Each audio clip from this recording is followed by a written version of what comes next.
خوای گەورە سڵاوتان لەبێت بەڕێزان لە بەرنامەی ئەمڕۆ باز لە دۆخی دارایی و ئابووری عێراق هەروە ئامادەکردنی بودجەی ساڵی داهاتوو بودجەی ساڵی 2027 دەکەین قسە لەسەر ئەوە دەکەین لە ئێستادا دۆخی دارایی عێراق چۆن خەرجی موچە و خەرجەکانی دیکە دابین دەکات و ئێستا باز لە گۆڕینی دراوی عێراقی هەروە لابردنی سفرەکانی سەر دیناری عێراقی دەکرێت ئایا ئەمە چۆن چ خزمەتێک بە بواری دارایی عێراق دەکات و وابڕیارە بودجەی 2027 ئامادە بکرێت ئەم بودجەیەکی چۆنە جیاوازی چ لەگەڵ ساڵەکانی ڕابردوو و پشکێڕێمی کوردستانی چۆن دیاری دەکرێت ئەم پرسانە لەگەڵ بەڕێز پرۆفیسۆر دکتۆر فازڵ نەبی بریکاری پێشووتری وەزارەتی دارایی عێراق سێ لەسەر دەکەین کە بەڕێزان لە هەولێرەوە لەگەڵمانە. کاکتۆر بەخێر بێن، سوپاسی ئامادەبوون دەکەین. ئەگە سەرەتابەر لەوەی بچینە سەر پرسی بودجە سەرنجی بەڕێز بزانم لەبارەی دۆخی دارایی عێراق. ئێستا دۆخی دارایی عێراق چۆنە و ئایا چۆن خەرجی موچە خەرجەکانی دیکەی دەوڵەت و بڵین بودجە دابین دەکرێت لەلایەن کابینەکەی زەیدیەوە؟ سپاس کاکە حەکیم، سڵاو و ڕێزم لۆ جەناب و لۆ بینەرانی خۆشەویست. بەحەقات مەسەلەی بودجە یعنی ئیمساڵ جارێ ئەو تا کۆتایی ساڵ یعنی غەمی عێراق غەمی حکوومەتی عێراق ئەوەیە کە موچە دابین بکات لەبەر ئەو وەزای اقتصادیە خراپەی کە منتیقەکە بە تەواوی تێکەوتێەوە. عێراقی شەکێکە لەو دەوڵەتانەی کە لەو منتیقەیە و تووشی کارەساتێکی مالی بووە بە نسبەت عێراقیش. بەڵام لەگەڵ ئەوەش ئەمن پێشتریش ممکنە لە گەزەنابیشت باسم کردبی کە ئیم ساڵ تا کۆتایی ساڵ هیچ کێشەیەک لەسەر موچە نییە لەبەرەوەی کە بانکی مەرکەزی بەو احتیاتە زۆرەی کە هەیەی دەیەوێت پشتیوانی لە حکوومەتی عێراق بکات لە ڕێگای ئیزداری سەنەدات و ئیعادەی خەسمی سەنەدات. ئەنجا ئەوە وای کردیە بەڕاستی پێت بڵێم کە با بڵێن مشکلەی موچەمان نەبی تا کۆتایی ساڵ. ئەوە لەلایەک لەلایەکی تر بە حەقات حکوومەتی عێراق پێویست بەوە دەکرد کە زۆر ینی بە زۆر شت دابچیتەوە. یەکێک لەو خاڵانەی کە من پێشتریش باسم کرد پێش ئەوەی ئەو مۆسەلەی عەدنان جومەیلی و یان ئەو برادەرێکی تر بەهادلی ئەوانەی وەزارەتی نەوت بقەومێ، وتم کە عێراق 1 ملیۆن بەرمیل ڕۆژانە دەداتە ئەو پاڵاوگایانە، بەڵام پارەی ئەو 1 ملیۆن بەرمیلە دیار نییە، ناگەڕێتەوە خزینەی عامەی دەوڵەت. بە دوایدا بگەڕێن چونکە ئەوە مەبلەغێکی زۆر باشە، مانگانە لە بینی ملیار و نیوە تا 2 میلیارد دۆلار دەکات. بە هەر حاڵ ئێستاوا بە دوای دەگەڕێن و مەحاوەرە دەکەن ئەوەش چاک بکەن. بەڵام وەکو موچە لەوەی هاوڵاتیان مطمئن بن، هاوڵاتیانی هەرێمی کوردستانیش تەبعاً لەگەڵ عێراق تا کۆتایی ئیمساڵ ئەگەر وەزعەکە بەو شێوە خراپەی کە ئێستاش هەیە بەردەوام بیت، هیچ کێشەیەک لۆ موچە دروست نابیت ئینشاءالله. و خۆشبەختانە تەبعاً ئێتیفاقێکیش ئێستا دروست بووە لە بینی عەفوەن دەنگەکە دەگەڕێتەوە لۆ پێشتر باشتر بوو. بەڵێ بەڵێ ئەگەر چاچی بکەن. ئەنجا ئەوەی کە با بڵێن ئیتیفاقی لە بینی قالیباف و حکوومەتی عێراق کرا لۆی کە ئێران ڕێگا بدات بە کەشتی بار هەڵگرەکانی با بڵێن نەوتی عێراق لۆوەی لە تەنگەی هورمز بە ئاسانی دەربچن، ئەوەش کەوتە واری جێبەجێکردن دوێنێ و ئەوڕۆ و سەبر نەوتی عێراق لە ڕێگای تەنگەی هورمز دەگوازرێتەوە. لۆێ بە تەسەووری من کێشەی گەورە زۆر گەورە کێشە دروست دەبی، بەڵێ مە ناتوانین بڵێن کێشە دروست نابی، بەڵام کێشەی زۆر گەورە دروست نابی و بە تایبەتیش لۆ موچە. کاری چی خەرجەکانی عێراق لە ماوەی پێش وەزیری تەندروستی قسەی دەکرد، باسی لەوەکە خەرجی بە موچە و بە خەرجەکانی دەوڵات گەیشتە نزیکەی 11 تریلیۆن دینار. ئەوەندە هەڵکشاوە پێشتر موچە بازەکە ینی 6 تریلیۆنێک بێ، ئێستا گەشتۆتە و قەبارەیە یاخود بە خەرجەکانی دەوڵەتەوە 11 تریلیۆنان. ناخۆی تەوان کاک حەکیم بە حەقات ئەوان بە گوێرەی با بڵێن ئەو هەموو خەرجیانەی کە هەیەە تەوان معقول نییە و کەمتر لە 8 تریلیۆن دینار موچەیە. بە تەسەووری من لە بینی 6.5 تا 7 تریلیۆن دینار موچەیە، بەڵام ئەوان تەزەخومیان کردیا. ئەوە جانب بەگزانبی تریش معقول نییە تو مانگانش یا حدودی 3 تریلیۆن دینارت پێویست بی، بەڵام بە هەر حاڵ بەڵێ عێراق بەتەکی دەگەر بیەوێ کاروباری ئاسایی دەوڵەتی شڕارایی بکات بەتەکی لە دەولیدا تا 11 تریلیۆن دیناری پێویستە مانگانە لۆی بتوانی کاروبارەکانی خۆیان بەڕێک و پێچی بەڕێوە ببن. باڵ لۆێ بە حقیقت عێراق لە خلالی ئەو فترە قەرزێکی داخلی زۆری کرد، بەڵام پیا و با بڵێن متەئەسیفە لە ئەوەی کە بەداخەوە حکوومەتی سوودانی لە جیاتی ئەوەی کە دەبوایە ئیدارەیەکی مالی باش و ڕێک و پێک بگریتە بەر و لە جیاتی ئەوەی قەرز لەسەر عێراق زیاد بکە، قەرزی عەفوەن کەم کاتەوە، قەرزی لەسەر عێراق زیاد کرد. یعنی ئەو حکوومەتە زیاتر لە 160 تریلیۆن دینار قەرزی لۆمایتەوە. زانی ئەو حکوومەتەوە ئێستا دەگەر ئەو قەرزێک کە خۆی کردوێتی تقریبان گەیشتوێتە 208 تریلیۆن دینار. بەداخەوە حکوومەتی سوودانی مانگانە على الأقل بە شکلی متەوەسط 10 ملیارد دۆلاری تەنها لە نەوت هەبوو، یعنی کە دەکا بە حدودی ئەگەر بە سەری ڕسمی لێک دەینەوە 13 تریلیۆن، ئەنجە زیاتر لە ملیارێکیش لە داهاتی ناوەخۆی هەبوو، ینی بە حدودی 14 تریلیۆن و نیم تا 15 تریلیۆن دیناری مانگانە بەدەست دەکەوت. بەڵام لە جیاتی ئەوەی قەرزەکانی عێراق بداتەوە، عێراقی زیاتر خستە ژێر باری قەرزی زۆر گەورەتر. ئەو سوئی ئیدارە مالیەی کە حکوومەتی سوودانی کردی لەگەڵ ئەو وەزعی اقتصادی خراپەی، ئەو وەزع سیاسی طبعاً کە بووە سەبەبی وەزع خراپبوونی وەزعی اقتصادی یەکی گرتەوە، بەداخەوە عێراق تووشی ئەو کارەساتە گەورە بۆ، بەڵام تا ئەو لەحزەیەش کارەساتەکە لە ژێر کۆنتترۆلە، ینی لە کۆنتترۆل دەرنەچووە. باشە کاکتۆر بۆچی بەڕێز دەڵی حکوومەتەکەی سوودانی 160 بۆ 170 تریلیۆن دیناری قەرز هاتۆتە سەر؟ پەیوەستە بەچی ئەو قەرز ئایا بۆچی ڕۆشتووە لە کاتێکا بەڕێز دەڵی دەهات ئەو کاتە سەر ڕێژیە بوو داهات زیاتر بوو لە خەرجی؟ بەحقیقت خۆمان هەمومان دەزانین کە لە حکوومەتی سوودانی گەندەڵێکی یەکجار زۆر هەبووە،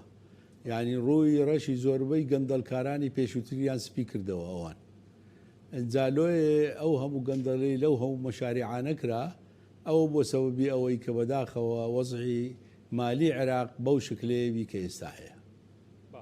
باشە بینە سەر ئەمڕۆ کۆبنەوەی لیژنەی دارایی هەبوو کاکتۆر لەگەڵ پارێزگاری بانکی ناوەندی باسی لەوە کرد بوو کە هەوڵێکیان هەیە هەم بۆ گۆڕینی دراو بەڕێز نەمە چۆن دەبینی، باسی لەوە کردو کە پارەکان بەشێکیان کۆن بوون، بەشێکی ساختەکاری تێدا کراوە، بەشێکی نازان قەبارەی دراوی چاپکراو چەندە، و باسی لەوە کرد بوو علی زەیدیش بڕیارێکی بۆەوەی کە سفرەکانی سەردینار لابرن، هەم گۆڕینی دراوەکە بێ هەم لابرنی سفرەکان. بەڕێز پێ دوایە خزمەت بە دۆخی دارایی عێراق دەکات چۆن ئەم پرسە؟ بە تەسەووری من حکوومەتی عێراق بۆ بانکی مرکزی دەست لۆ ئەو خاڵە نابن. ممکن ئەو خاڵێ وەکو خاڵک باز بکەن لۆی ئەو خەڵکانی کە پارەکانیان دزیە بترسێن، چونکە پارەیەکی یەکجار زۆر کاکە حەکیم دزرایە و ئێستا هەندێک معلومات هەیە بەداخەوە زۆر بەداخەوە پارە دزراوەکان لە مزگەوتەکان شاردرایتەوە، ئەوە کە مشکلەیەکی یەکجار گەورەیە بەڕاستی پێت بڵێم. ئەنجا ئەوان دەیانەوێ جۆرە با بڵێن معاملەیەک لەگەڵ ئەو گەندەڵکارانە بکەن کە بڵێن کاکە پارەکان بینەوە هەتا لێتان خۆش بین، یان جوزەک لە پارەکان بینەوە جوزەکی شۆ خۆتان حەلال بین. تەسەووری من تەنها لۆ ئەو ترسەوە ئیلا لە وەزعی عێراق نەخێر لابردنی سفر بە هیچ شێوەیەک بەعکسەوە عێراق تووشی تەزەخومەکی زۆر دەکات. عێراق ئێستا نسبەی تەزەخوم لە عێراق زۆر کەمە، تەماشای کاکە چێ سفر لا دەبات کاک حەکیم. ئەو دەوڵەتانەی کە تەزەخوم لێیان دەگاتە 100% و 200% و 300% وەکو ئێران و وەکو تورکیا، کە سێ سفرەکەش لا دەبن ئەوەی کەمایە دیسان هەر مەبلەغێکی یەکجار زۆر گەورەیە. بەڵام عێراق ئەو کێشەی نییە، عێراق کێشەی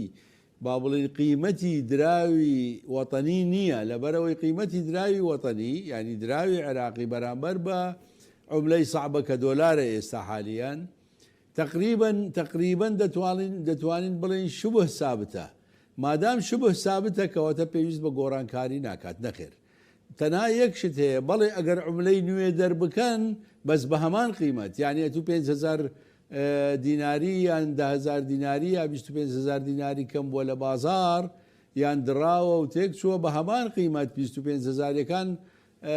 بکەن بە جۆرەی ئەو معلوماتی کە من هەمە حتا عێراق بەتەمای ئەوەیە کە 100,000 دیناریش بکات نەک یان لە 50,000ەکەش تێپەڕی بکاتە 100,000. لۆیە ئەوە ئەوە سفر هەڵگرتن نییە، ئینەما چاپکردنی دراوی نوێیە لۆی دراوە کۆنەکان سەحب بکەنەوە و ئەو دراوە نوێیە بخەنە بازار. ئەگەر نا بە حقیقت ئەگەر خوا نەخواستا حکوومەتی عێراق من تەسەووری ناکەم تەواان دەستی لۆ بن بەڵام ئەگەر تەسەوور لۆلابردننی سفرەکان بن عێراق تووشی کێشەیەکی گەورە دەکەن. باشە کاکتۆر ئەگەر گۆڕینی دراوەکە بێت ئەویش پێشبینی ناکەیت چونکە ئەمڕۆ باسی کردبوو پارێزگاری بانکی ناوەندی دەڵێ هەوڵەکەیە و تا باسی لەوە کردبوو کە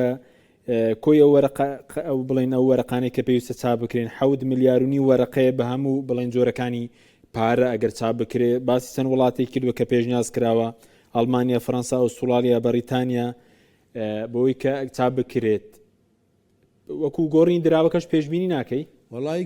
کاکە حەکیمیەک دقە با بگوازمەوە ئەوە نازانم تەسەوەڕەکەم دەنگەکەت زۆر باش نێ ببوورە ئەگە بکرێتە سوالەکە بکەیەوە بزانم. بەڵێ پرسیارەکەمان لەسەرەوە بوو وتم بەڕێز هەر پێشبینی ناکەی دراوەکەش بگۆڕن و سفرەکانیش لابرن هەر بۆ گێڕانەوەی پارەی گەندەڵیە. بەڵێ من تەسەوڕ ناکەم کاتی خۆشی کە عێراق ویستی ئەو کاتە من وەکیلی وەزارەتی دارایی بووم کاتێک کە عێراق ویستی ینی کۆبوونەوە کرا لەسەر ئەوەی کە سفرەکان هەڵگرن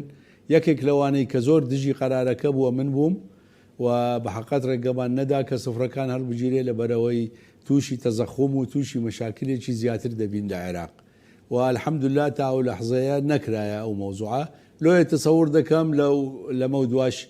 شتیوانەکەن. باشە بەسکای تۆر باز دەوە کە ڕەنگە خەرجی کەم کاتەوە ئەگەر سفرەکان لا ببرێن بڵێن هاوڵاتێک لە بریەوەی بڵێ ملیۆنێکم هەیە 1000 دینارم هەیە کەمتر خەرج بکە ئەوە هیچ پەیوەندێکی هەیە؟ ئەزانی کاکە حەکیم سیرکە زۆر زەحمەتە ئەتوجارێکی تر بێ خەڵک لەسەر عوملەی بچووک ڕابینی ینی مشکلەیەکی زۆر گەورە من ئەو کاتیش لۆیانم شەرح کرد کە مشکلەیەکی زۆر گەورە لۆ سلعی ئیستهلاکی دروستەبی لۆ ئەو شتە بچووکانەی کەتوو لە بازار دەیکڕی زۆر زەحمەتە جارێکی دیکە بگەڕینەوەی پاشی ئەوەی لادانی سفر فایدەکەی چییە؟ هیچ فایدەیەکی نییە ئەو کاتە فایدەی دەبی تەماشای ئەگەر دۆلار لە جیاتی 150,000 بووە ملیۆنە و 500,000 سفرەکلا دەبی ئەو جادیجان دەیگەڕینەوە 150,000 زانی بەڵام ئەو شتە لە عێراق نییە ینی ئەزانی لە ناحەی مالی بە هیچ شێوەیەک ئێستا کاتی ئەوە نییە کە سفر لا ببردرێ ئەسان چونکە عوملەی عێراقی شبه مستەقڕە تەواو ئەوەی خۆی وەرگرتیە ینی وەکو تومەنی ئێرانی یا لیرەی تورکینیە لە ناکاو دەبیتە چەند ملیۆن 8 ملیۆن و نازامچی عێراق لە 132,000 کە ڕسمیە جەناب دەزانی لە بازار 148 ئەوانە بوو لە بینی 148,000 و 155,000 و حرەکە دەکا هیچ ینی فەرقەکە ئەوەندە گەورە نییە کە توولەوە بترسی وەڵا تەزەخۆم لە وڵاتم دروستبوو بەعکسەوە نسبەی تەزەخۆم لە عێراق لە خوار 5% ئازانی فحین نسبەی تەزەخۆم لە ئێران 300% لە تورکیا 100% لۆیە نابی حکوومەتی عێراق دەست لۆ بات و من متاکیدم دەستی لۆ نابن لەبەرەوەی ئەو برادرانێک کە کاتی خۆی لەگەڵ من بوون لە کۆبوونەوەکە و باسی ئەو مۆزوعانەمان کردیا هەندێکیان ئێستا لە حکوومەت باون و بە تەسەووری من ڕێگە نادەن کە ئەو شتە ڕوو بدات. باشە بەسکای تۆ لەگەر بڕیارێکی وا بدرێ دەکرێت و پارەی گەندەڵی براوە لە ڕێگەی ئەو بڕیارەوە بگەڕێتەوە ئەگەر دراوێک بگۆڕدرێت دەکرێت و پارەی براوە ئایا بۆ دەوڵەت دەگەڕێتەوە شتیوات دەبێت؟ ئەزانی کاک حەکیم یەکشت دەبی یەکشت بەس ئەوەش دیسان هەر مشکلەیە و ناتوانانی پێشی لێ بگری بەڕاستی پێت بڵێم ئەوان ئێستا قسان دەکەن لەوەی گەندەڵکاران پارەکان بگەڕینەوە یەکشت دەکرێت ئەگەر بە هەمان قیمەت نەوعی عوملەکە بگۆڕی یعنی بە هەمان قیمەت بەس نەوعی عوملەکە بگۆڕی ئەو وەختە ئەو پارەی کە گەندەڵکاران لە جێگا لە بندیوار و لە بنعرد و لەو جیانە شارتیانەوە هیچ قیمەتەکی دامینی بەڵام بە هەمان قیمەت سیرکە بەس شکلی پارەکە بگۆڕی ئەوەش طبعاً دیسان کێشەیەکی گەورەیە ئەی ئەو خەڵکە چۆن پارەکەیان بگۆڕیتەوە ئەنجا ئەو گەندەڵکارانە پارەکانیان تەوزیع دەکەنە سەر خەڵکی تر لۆ گۆڕینەوە ئەوە حەل نییە بەڕاستی پێت بڵێم حەل ئەوەیە کە بەڕێز عەلی زەیدی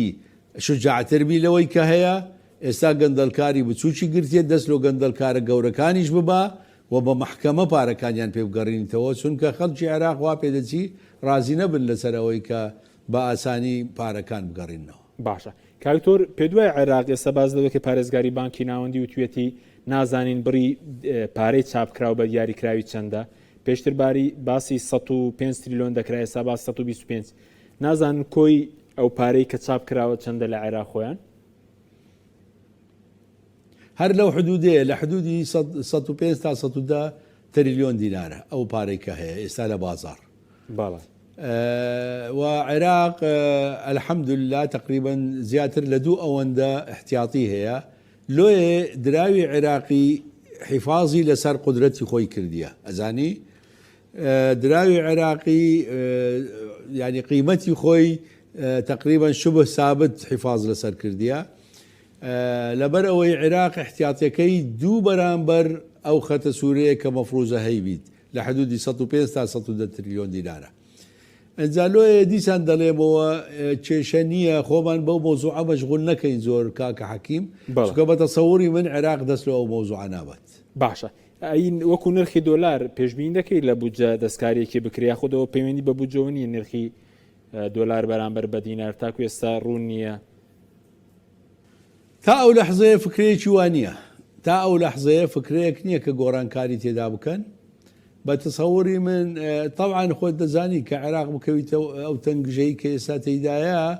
ممکنە ئەمن ناڵێم 100% چاوت لێوی ئەوە یەک لە ئەگەرەکانە کە حکوومەت دەستی لۆ بە مەسەلەن بەڵام ناک ئەو هەندە زیادی بکانە مەسەلەن لە 130 ئێستا کە 130 جەنابەت دەزانی بەنسبەت وەزارەتی دارایی 130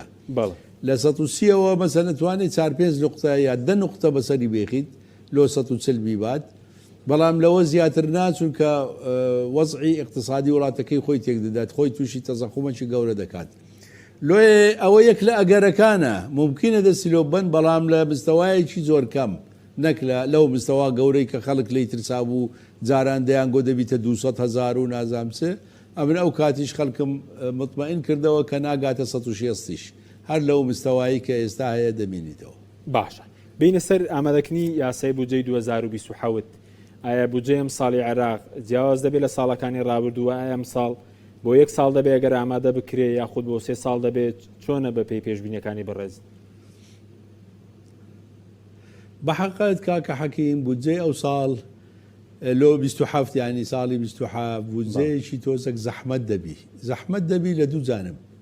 یەک جانبی ئیعداد واتە ئامادەکردنی بودجە چونکە ئەتوو کاتێک کە بودجەکە ئامادە دەکەی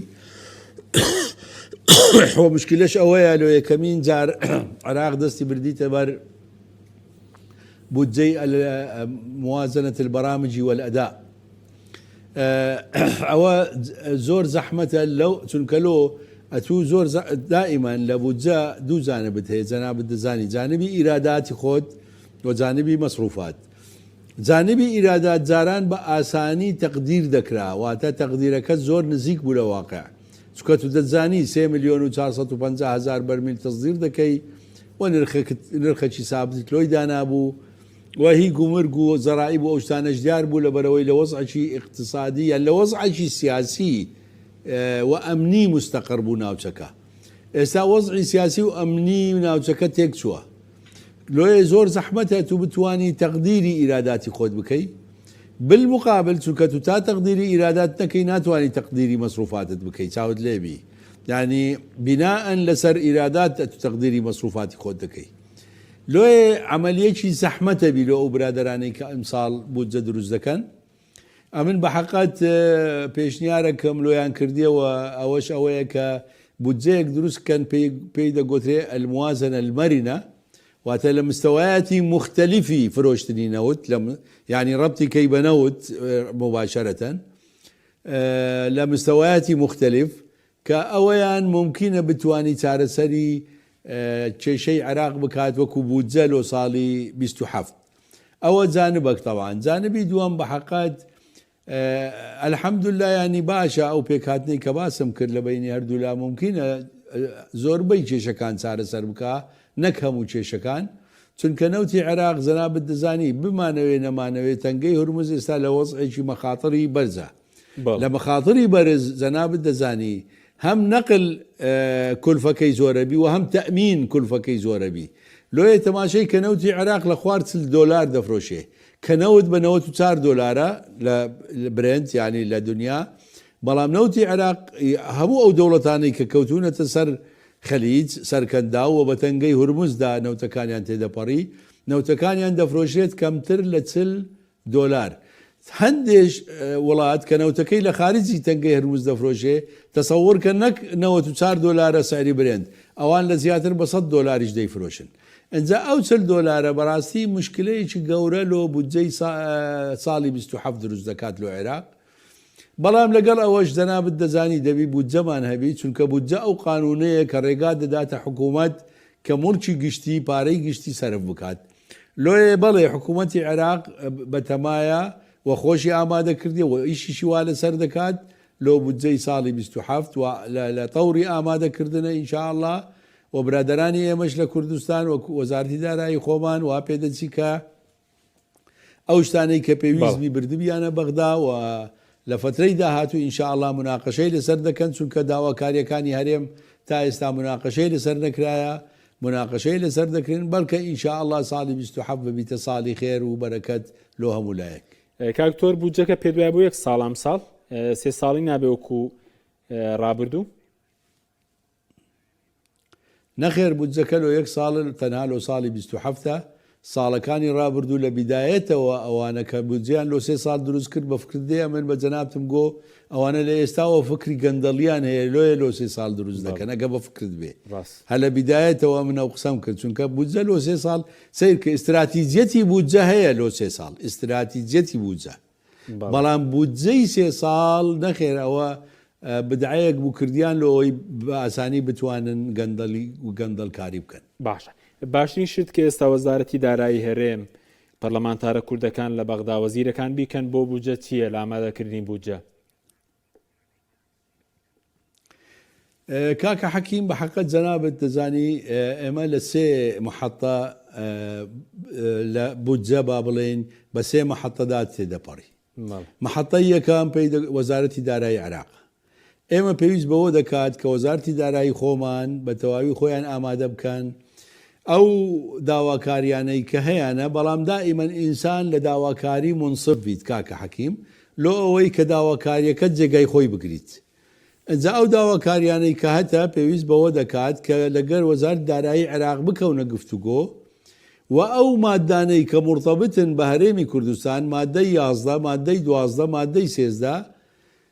ئەو بڕگانەی کە پێشتر مەشاکلی تێدا بوو وای لێ بکەن کە ئەو مەشاکلیانە لەناو ئەو بڕگانە نەمینیت لۆی کە بتانی هەرێمی کوردستان بە ئاسانتر داوای مافەکانی خۆی بکات لە بەغدا. ئەوە محەتەی یەکەمتە کە لە بەغدا دەبێ بە شکلێکی قانونی و بە شکلێکی علمی و منطقی قەناعەت بە وەزارەتی دارایی عێراق بکەی لۆی ئەو کێشانە چارەسەر بکات ئەوانەی کە هەبووە. ئەوە جانبک دواتر کاتێک کە دەچیتە ئەنجومەنی وەزیران بەڕێی من ئەو محەتەیان لە هەمویان مهمترە کاکە حەکیم، ینی محەتەی ئەنجومەنی وەزیران لە هەمویان گرنگترە. لە محەتەی ئەنجومەنی وەزیران ئەو بودجەیە ڕەشنووسەکەی تەوزیع دەکرێت لەسەر وەزیرەکان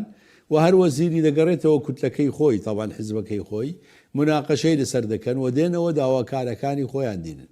لۆیە ئێمە پێویستیمان بەوەیە لە ناو ئەنجومەنی وەزیران خەڵکێکمان هەبی کە لە مەسائلی مالی زۆر زیرەکبی زۆر تێبگات لۆی بتانی دیفاع لە مافەڕەواکانی هەرێمی کوردستان بکات بە شکلێکی عقلانی بە شکلێکی علمی لۆی ئاخرینیش قەناعەتی پێ بکەن. ئەوێ لۆ مهمە، چونکە ئەگەر بودجە لە ئەنجومەنی وەزیران ئەتوانیت مافەڕەواکانی هەرێمی کوردستان تێیدا بچەسپینی کە دەچیتە محەتەی سێەم کە ئەنجومەنی نوێنەرانە ئەگەر خوانە خواستا لە ئەنجومەنی نوێنەران دەستکاری هەندێک شتیش کرا کاتێک کە دەگەڕێتەوە پاش مسادقەی لەلایەن ڕێئاسی جمهوری لۆ حکوومەت دەتوانێت تەعن لەو مادانە بدات یان لەو بنوودە بدات کە لە پەرلەمان گۆڕانکاریان لەسەر کرایە، چونکە ئەسلی کار با بڵێن ڕەشنووسەکەی ئەنجومەنی وەزیرانە. لۆیە محەتەی ئەنجومەنی وەزیران لۆمە زۆر مهمە، زۆر دەبێ ئیشی لەسەر بکەین و بزانین چۆنیش ئیشی لەسەر دەکەین، چکە مەسائلی مالی تەنها ئەوە نییە تو درافتەکی با بڵێن مردوت هەبی لە بەردەستت و بڵێ ئەوە داواکاری منە، نەخێر داواکاریەکان لە کاتی مناقەشە گۆڕانکاری بەسەردادێت، ئەنجا لە کاتی مناقەشە تو دەوی بزانی چۆن قەناعەت بە ئاخرین دەکەی. کاتێک کە دەچیتە ئەنجومەنی نوێنەران بە تاکید لەوێش لە لیژنەی دارایی ئێمە دیسان خەڵکمانەیە پێویست بەوە دەکات کە هەموو حزبەکان بەبێ ئیستیسنا بەیەکەوە دیفاع لە مافەڕەوەکانی خەڵکی هەرێمی کوردستان بکەن، چونکە ئەوە مەسەلەی حکوومەت نییە فقەتە تو بڵێ ئەو حکوومەتە هی پارتی و یەکێتیە نەخێر، ئەو پارەیە قوتی خەڵکی هەرێمی کوردستانە. لۆیە پێویست بەوە دەکا هەمومان بە یەک دەست لە ئەنجومەنی نوێنەران دیفاعی لێ بکەین، لۆی بتوانین با بڵێن شتێک على الأقل ینی قانونێک بێتە وجود، على الأقل ینی ئەقل شت مافەڕەواکانی ئێمەی تێدا دەستەبەر بکرێت، ئەجا لە موچەیە، لە مەسەڕوفاتی تەشغیلیە، لە مەسروفاتی نەفقاتی ڕئیسمالیە کە ئیستیسماری لە زمنیەتی، لە پترۆدۆلارە، لە پەرەپێدانی پارێزگاکانە، لە هەموو ئەو شتانەی کە هەیە. لۆیە پێویست دەکا هەمومان بە یەک دەست و بە یەک دەنگ لە بەغدا بەرەو ئەو مەوزوعە قۆڵی لێ هەر بکەین و بە یەکەوە هاوکاری بکەین لۆی بتوانین مافەڕەوەکانمان بچەسبینین. باشە کاکتۆرۆک و قەبارەکەی دیارە کۆی گشتی بوو جێ عێراق ئێستا پێشتر 211 تریلیۆن بوو، پشکی هەرێم لە ناویدا نزیکەی 21 تریلیۆن بوو، هەم قەبارەی گشتی عێراق و هەم پشکی هەرێمیش کە بۆ ساڵیات و دیارە چەند بێ لە دەوروبەری چەند بێ بە نزیکەی. ئەو ساڵ دیار نییە کاکە حەکیم، حەقیقەتەن تا ئەو لەحزەیە دیار نییە، چونکە جەنابەت دەزانی ئەوان دەیانەوێت ممکنە لە حدودی $50 تەخمین بکەن بەرمیلی، تەسەوڕی من وایە، لۆیە زۆر کەمتر دەبی لەوە، زۆر کەمتر دەبی. بەڵام بەتاکید فەصلی یەکەم ئەزانی ئێمە دەبێ هەندێشت هەیە حرەکەی لەسەر بکەین بێزگەلەوەی مادەکان کە باسم کرد. ئێمە لە مادەی 11 زۆر مهمە لەوێ پێداگر لەسەرەوە بین کاتێک کە دەڵێ نسبەی هەرێمی کوردستان حساب دەکرێت دوای دەرکردنی و نەفقاتی سیادی و با بڵێن حاکیمە بە گوێرەی طبعاً جاران هەر ئەوە بووە کە بە گوێرەی نسبەی سوکانی بووە. تا من لە بەغدا بووم 17% بوو کە ئێمە هاتینەوە بۆ 12.67%. ئێستا طبعاً خۆشی بەندە چیش لە ناو قانونی موازنە هەبوو هەموو ساڵ کاکە حەکیم کە دەڵێت ئەو نسبەی ئێستا تهدید کرایە تا ئەو کاتەی ئەحسا لە عێراق دەکرێت، سەرژمێری لە عێراق دەکرێت کە سەرژمێری کرا ئەنجا بە گوێرەی نسبەی سەرژمێری حسەی هەرێمی کوردستان دیاری دەکرێت. سەرژمێری کرا و نسبەی سوکانی هەرێمی کوردستان لۆ نسبەی سوکانی عێراق 14%. لۆیە دەبێ ئێمە ئێستا ئێمە پێداگر بین لەسەر 14%. و بە گوێرەی قانون ینی ئەوە قانونە، ئەوە جەنابتی نەخێر ئەوە قانونەکە وا دەڵێ کەواتە دەبێ پێ لەسەر 14% داگرین. ئەوە یەکیان. دوو پێ لەسەر مەسەلەی نەفقاتی فعلی دابگرین کە لە بودجەیە و ئەوە طبعاً بەداخەوە کاتی خۆی ئەنجومەنی وەزیرانی عێراق لۆیە دەڵێم ئەنجومەنی وەزیران مهمە، لە ئەنجومەنی وەزیران زیاد کراوەی لە درافتی وەزارەتی داراییشتی وای تێدا نەبوو نەوەکو نەفقاتی فعلیشتی وا نەبوو، بەڵام لە ئەنجومەنی وەزیران زیادیان کردووە، خۆشیان نردیانە پەرلەمان مباشرەتەن. ئەوەش هەڵ بگیرێ مەحاوەلە بکرێ و برادرانی مە ئیش لەسەر ئەوە بکەن کە بە گوێرەی قەراری محکەمەی ئیتیحادی على الأقل موچە جارێ لە نەفقاتی فعلی هاتە دەرێ چاوت لێبی نەوەک عێراق بڕێ وەڵا ئەمە لە نسبنی نەفقاتی فعلی حسابەکەین نەخێر، قەراری محکەمەی ئیتیحادی ئەوەی هینایتە دەرێ. ئەو مەوزوعانە دەبی زۆر ئاگامان لێبی و هەروەها مادەی 12 و مادەی 13 کاتێک کەدا دەڕێژرێت زۆر منتەبه بین، چونکە کەلیمەیەک مەوزوعەکان زۆر دەگۆڕیت. لۆیە ئەوانە دەبێ هەمووی زۆر منتەبه بین. دوو کاتێک کە دچینە جەدوەلەکان حسەی هەرێمی کوردستان بە تایبەتیش لە فەصلی یەک کە تەعویزاتی موظەفینە واتە موچەی خەڵکی هەرێمی کوردستانە، ئەوەیان دەبێ بزانین بە شکلێک با بڵێن دابدرێت کە لۆ 12 مانگ بەشی موچەی خەڵکی هەرێمی کوردستان بکات نەوەک دوایی شەرت پێ بفرۆشن، چونکە مەسەلەی موچە تەعویزات الموظەفین ئەمن چەندین جار گۆتیتم پێی دەگۆترێ المەسروفات المقننە، واتە ئەگەر کەمیشی کرد ئەتو دەبێت مناقلەی لۆ بکەی و زیادی بکەی تا بەشی موچە بکات. ئەو خاڵەش دیسان زۆر مهمە کە منتەبه بین. ئەنجا خاڵەکانی تریش مشکلەمان نابی ئەو وەختە ئاگە عێراق لە مەسەن ئێمە ناڵین 100% مەسروفاتی ڕەسمالیمان لۆ بنێرە، نەفقاتی ڕەسمالی ناڵین 100% پترۆدۆلارمان لۆ بنێرە، ناڵین 100% با بڵێن پەرەپێدانی پارێزگاکانمان لۆ بنێرە یان دەرمان و خواردنمان لۆ بنێرە. نەخێر دەڵێن یا عێراق عدا موچە ئەوەی ترچیت لۆ خۆت سرف کرد چاردە لە سەتیشی بدە بە ئێمە دەبێ ئەو شتانە جوان لێک بدەینەوە و خەڵکمان هەبی دیفاع لەو فکرانە بکات لە بەغدا و بە جوانی بە شکلێکی ڕێک و پێک نەکوازی لێبینین وەکو ئەو ماڵوێرانیەی کە تووشی بووین لەگە جەنابیشت باسم کرد لە مانجی نۆی ساڵی 2025 غەدر لە هەرێمی کوردستان و حکوومەتی هەرێمی کوردستان دەکرێت تا ئەو ڕۆژ چونکە لە مانجی نۆ ئەتوو مادام طبعا هەرێمی کوردستان جەناب دەزانی دوو ئیلتیزامی لەسرە ئیلتیزامێکیان نەوتە و ئیلتیزامێکیان ئیراداتی غەیری نەوتیە نەوت بە کاملی لە مانجی نۆی 2025 تەسلیم کرا ئیراداتی غێر نەوتی اتفاقی لەسەر کرا کە 120 ملیارە باشە ئێمە هەردوو ئیلتیزامەکەمان کرد ئەی نوێنەرانی هەرێمی کوردستان لە حکوومەت و لە پەرلەمان و لە هەموو جێگایەک لەکوێ بوون لۆ داوای حقوقی هەرێمی کوردستانتان بە کاملی نەکرد چکە لە مادەی 12 دەڵێ کاتە هەرێمی کوردستان ئەو دوو ئیلتیزامەی جێبەجێ کرد نەوت و ئیراداتی غەیری نەوتی لەسەر حکوومەتی عێراق پێویستە کە حسەی هەرێمی کوردستان لە بودجەی فێدەرالی سەرف بکات ناڵێ موچە دەڵێ حسەی هەرێمی کوردستان سیرکە ینی موچە و هەموو با بڵێن فەسڵەکانی تر لە تەشغیلی و لە نەفەقاتی ڕەسمالی و لە پترۆدۆلار و لە پەرەپێدان لەو ڕۆژەوە تا ئەوڕۆ ئێستا ئێمە بەداخەوە لە نەبوونی خەڵکێکی باش لە بەغدا تووشی ئەو کارەساتە گەورە بووین و ئەو زوڵمە لە خەرکی هەرێمی کوردستان دەکرێت و پارەمان لۆنایەت ساڵە کوچار مانگ لۆیە دەبێ منتەبه بین لۆ ساڵی 27 ئەو کێشانە دووبارە نەبنەوە لە ئێستاوە مشوری خۆمان بخۆین لە ئێستاوە بزانین چ دەکەین لەگەڵ بەغدا لۆی بتوانین بە تەواوی حقوقی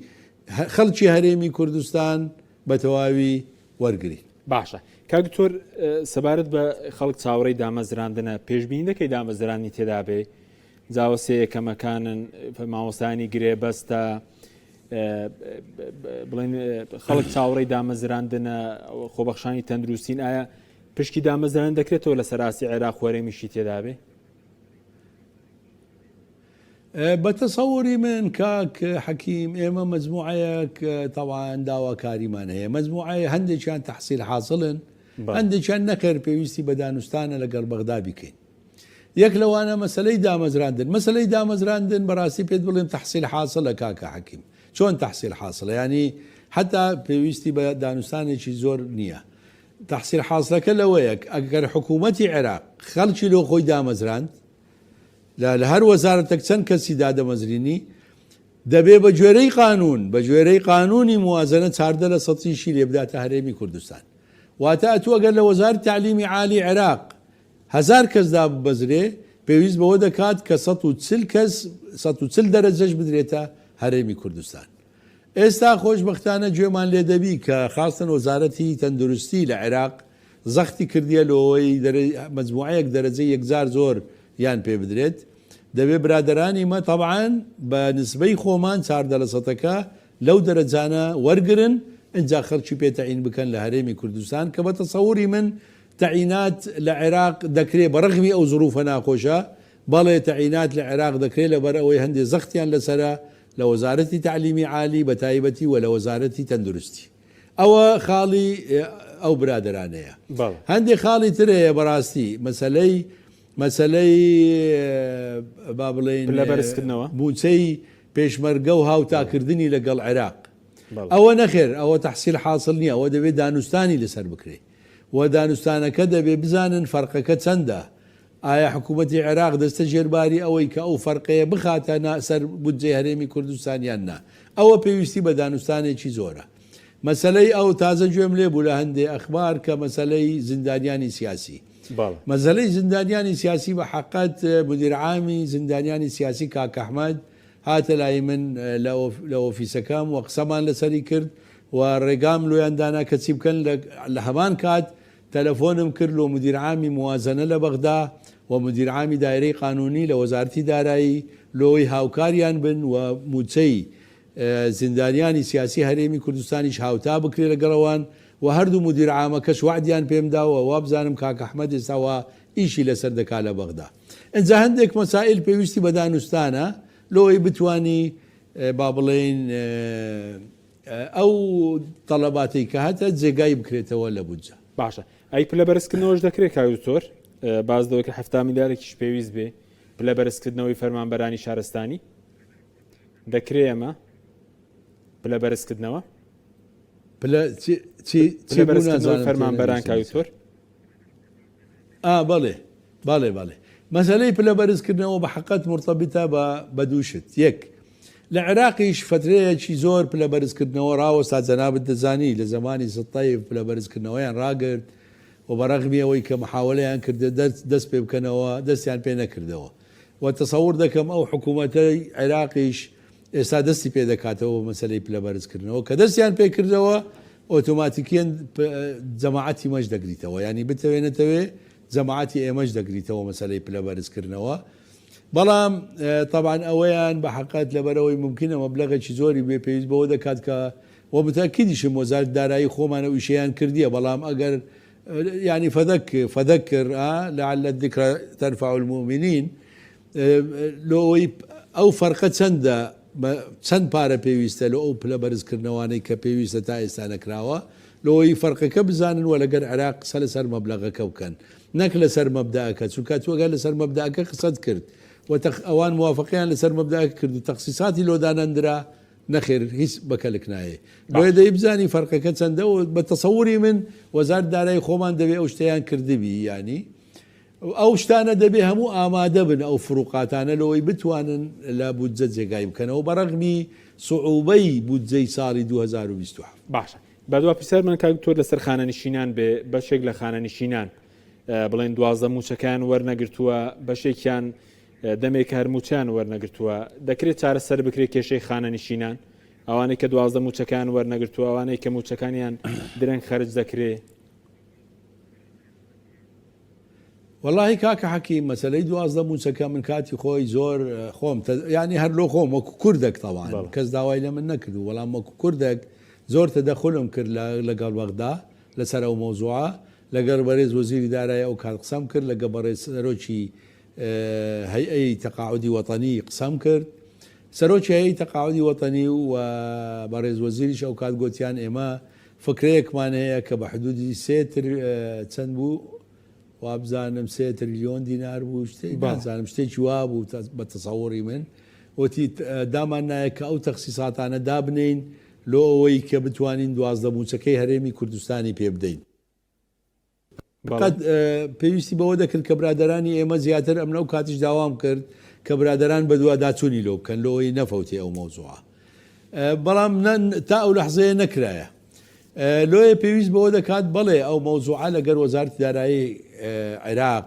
قسەی لەسەر بکرێ طبعا هەیئەی تەقاعودی وەتەنی ئەو کات ڕئیسی هەیئەی تەقاعودی وەتەنی کە بە دەرەجەی وەکیل وەزیرە و ڕەفیقی منە طبعا زۆر قسەمان لەسەری کردوتی ئەمە ئەو پارەمان نییە بەڵام داوامان کرد کە وەزارەتی دارایی تەخسیسی لۆ دابنێت لۆیە پێویست بەوە دەکات کە وەزارەتی دارایی خۆمان تا داوا لە وەزارەتی دارایی عێراق بکە تەخسیسێکی خاص لۆ ئەو مۆزوعەدا بدرێ واگە ئێستا ناتوانن 3 تریلیۆن دینار دابنێن ممکنە مەبلەغەکە تۆزێک گەورە بیلۆیان دەتوانن هەر ساڵی مەسەلەن تریلیۆنێکی ئیزافی تەخسیس بکەن لۆ هەرێمی کوردستان و بە شکلێکی با بڵێن مەراحل ئەو 12 موچەیە بدرێت ئەگەر وانەکەن نەخێر ناوەڵە تا ئەو لەحزەیە ئەو 12 موچەیە هیچ خەبەرێکی نییە بەڵام پێویستی بە جۆهدێکی باش دەکات لەگەڵ بەغدا هەروەکو گوتمە من خۆم جۆهدێکی باشم سەرف کرد و وەزعەکەشمان هینا بۆ سەرەوە بەڵام متابعە نەکرا ومێدەوارم کە لەمە دوا متابعە بکرێ و بە شکلی بەراحل بتوانن 12 موچەی فەرمانبەرانی هەرێمی کوردستانیش بدەن کە فەرمانبەرانی هەرێمی کوردستانیش حەقی خۆیانە و مستحقن کە ئەو 12 موچەیان پێ بدرێت بەڵێ زۆر سوپاس دەکەین بەڕێز دکتۆر فازڵ نەبی ماندوومان کردی کاتمانگرتی سوپاسی ئامادەبوونت دەکەین لەشتان ساغ بێ زۆر سوپاس بۆی بینەرانی بەڕێز سوپاس باوکاران خواتان